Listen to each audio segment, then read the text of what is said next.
Now, I have made few videos on Japanese media, most of which have done quite well, and the last film I talked about, all about Lily Chou-Chou, is kind of a weird companion piece with this film that I'd like to talk about today. That being the 2001 film Blue Spring. もう一歩左に。いいよ俺。吉村入って。俺撮るよ。相変わらず写真嫌いだな。Now, the film is not what I was expecting on first viewing, as the film is bunched in when you watch all about Lily Chou-Chou and the recommendations in the film similar to it. However, this film, to me, is quite different from that film. Now, the general plot follows a group of high schoolers in a highly dysfunctional environment wherein violence is constantly happening. They basically have the freedom to do what they want, like walking out of class or spray painting. In order to be the leader of the group, you must participate in the clapping game, in which it tests how many claps you can do whilst not holding onto the railing on the roof.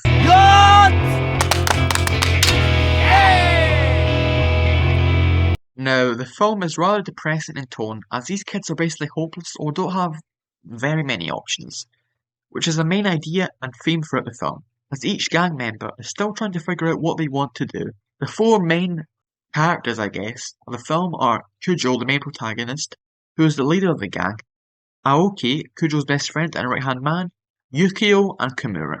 Each character becomes increasingly disillusioned about what they want to do with their lives, resulting in life-altering decisions throughout the film. Now, unlike All About Lily Chou-Chou, it's rather straightforward and, in my opinion, much easier to follow, and less experimental. However, that does not mean it doesn't have some interesting creative choices, whether it's the cinematography, as the film is quite creative in my opinion, always changing the way in which it's shot, whether it's a POV scene, a shot reverse shot, or time-lapse, all intensely creative choices, but definitely fit the film's tone.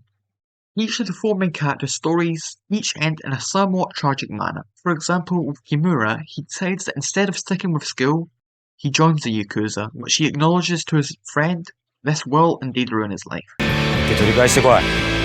何をでありますか。青春。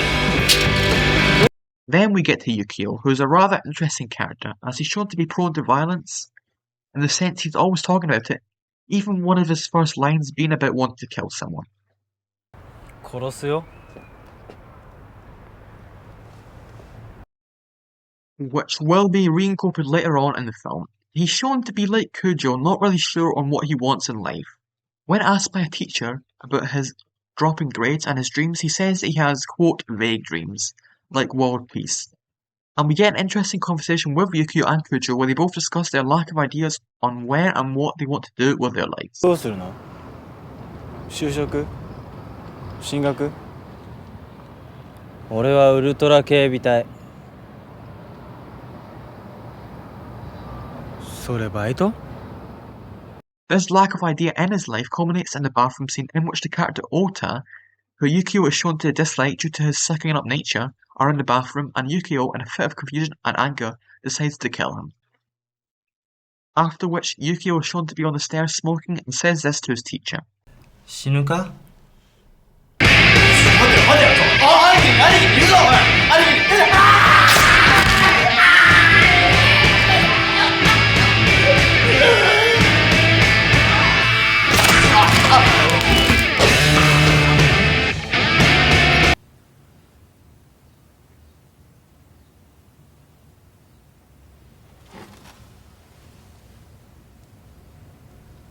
Peace. Which is of course an example of the film's great reincorporation of ideas, as he's shown to want world peace, thus him saying peace, and of course the irony of him saying this after doing the opposite act of peace.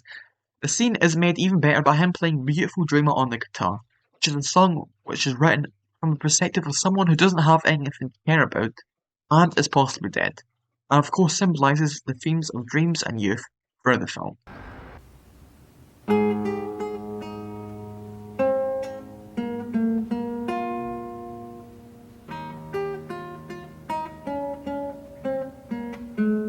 And in his arrest scene, you get to see a more vulnerable side to him, which is a rather visceral scene in which I think is portrayed brilliantly and is quite heartbreaking.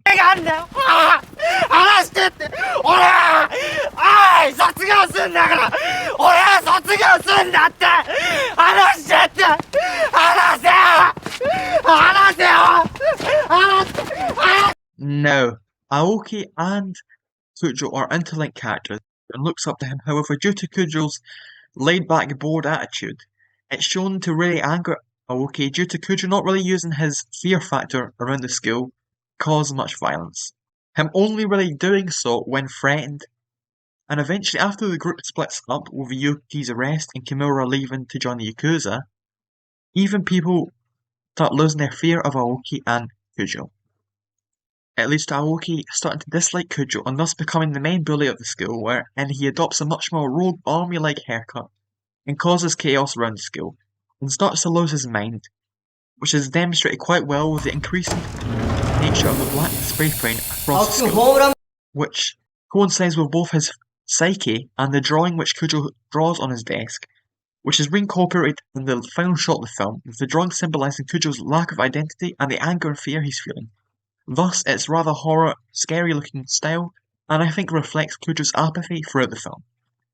Eventually, Kujo confronts Aoki in a tremendously well-done scene in which he uses his own cigarette to light Aoki's lit cigarette, which is quite a cool scene, and shows, I think, both Kujo's superiority to Aoki, which has been increasingly made aware of throughout the film, but also the connection between them, as despite their anger towards each other, Kujo, despite his condescending nature, still respects Aoki and likes him as his best friend. However, does attack him due to them both disagreeing about their situation, with Aoki becoming increasingly nihilistic in his viewpoint, whilst Kujo is shown to be increasingly much more hopeful, and seems to, at least in my opinion, be more focused on school and what he wants to do with his life.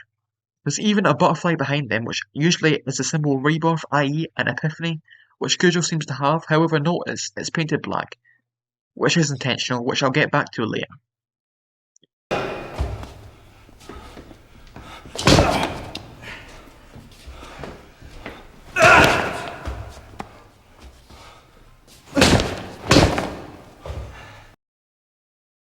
The scene shows the fundamental difference in each of their viewpoints, Aoki more nihilistic and destructive, and Kujo becoming much more hopeful.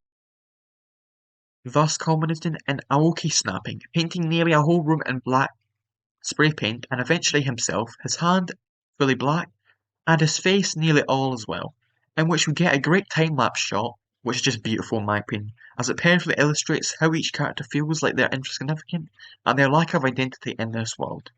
And eventually he begins to play the clapping game. Kujo tries to save him, however he's too late. Aoki jumps off, dying, leaving Kujo with his drawing and his shadow beside it, in a very powerful final shot.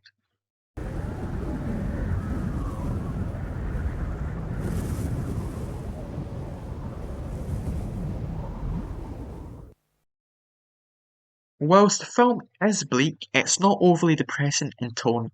It's a film that shows the consequences of violence and the need for role models in everybody's life, and of course the consequences of people's actions. And one of the key motifs of the film is the flower, which Kujo is growing. He originally starts to grow them with Kimura and Yukio, and even saying he should grow a black flower, showing his nihilistic viewpoint, also the fact that black represents despair and chaos, and specifically in this film. Thus Aoki increasingly using it throughout the film. Kujo continues to grow it throughout the film, eventually saying to his teacher, "Sensei, 咲かない花もあるんじゃないですか?" which, whilst on the nose, is still well written and shows Kujo's fear and lack of direction in his life, and his fear for what is going to happen to Aoki given his new lifestyle. Another thing that film clearly portrays is that they all have potential to achieve something outside of their violent lifestyle, whether it's Yukio with his guitar playing, Kimura with his baseball, and Kujo is shown to be a promising footballer, and Aoki is shown to be a very capable person, physically and leadership-wise. However, they either ignore these traits of themselves or don't apply these skills in the right way, which of course adds to the film's tragedy.